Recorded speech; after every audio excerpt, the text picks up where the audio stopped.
Episode 6 of Atomic Habits.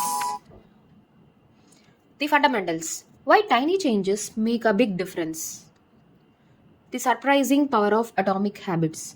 The fate of British cycling changed one day in 2003.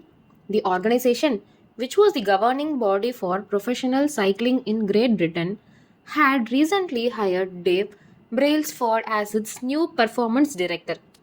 At the time, professional cyclists in Great Britain had endured nearly 100 years of mediocrity. Since 1908, British riders had won just a single gold medal at the Olympic Games, and they had fared even worse in cycling's biggest race, the Tour de France. In 110 years, no British cyclist had ever won the event. In fact, the performance of British riders had been so underwhelming that one of the top bike manufacturers in Europe refused to sell bikes to the team because they were afraid that it would hurt sales if the other professionals saw the Brits using their gear. Brailsford had been hired to put British cycling on a new trajectory. What made him different from previous coaches was his relentless commitment to a strategy that he referred to as the aggregation of marginal gains, which was the philosophy of searching for a tiny margin of improvement in everything you do. Brailsford said the whole principle came from the idea that if you broke down everything you could think of that goes into riding a bike and then improve it by 1%, you will get a significant increase when you put them all together. Brailsford and his coaches began by making small adjustments you might expect from a professional cycling team. They redesigned the bike seats to make them more comfortable and rubbed alcohol on the tires for a better grip.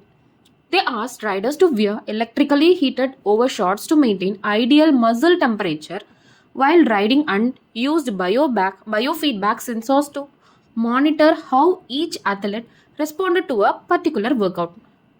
The team tested various fabrics in a wind tunnel and had their outdoor riders switched to indoor racing suits, which proved to be lighter and more aerodynamic. But they didn't stop there. Brailsford and his team continued to find 1% improvement in overlooked and unexpected areas. They tested different types of massage gels to see which one led to the fastest muscle recovery. They hired a surgeon to teach each rider the best way to wash their hands to reduce the chance of catching a cold. They determined the type of pillow and mattresses that lead to the best night's sleeps for each rider. They even painted the inside of team truck white, which helped them spot little bit of dust that would normally slip by unnoticed but could degrade the performance of the finely tuned bikes. As these and hundreds of other small improvements accumulated, the result came faster than anyone could have imagined. Just 5 years after Brailsford took over, the British cycling team dominated the road and track cycling events at 2008 Olympic Games in Beijing, where they won an astounding 60% of the gold medals available. 4 years later, when Olympic Game came to London, the Brits raised the bar as they set 9 Olympic records and 7 world records.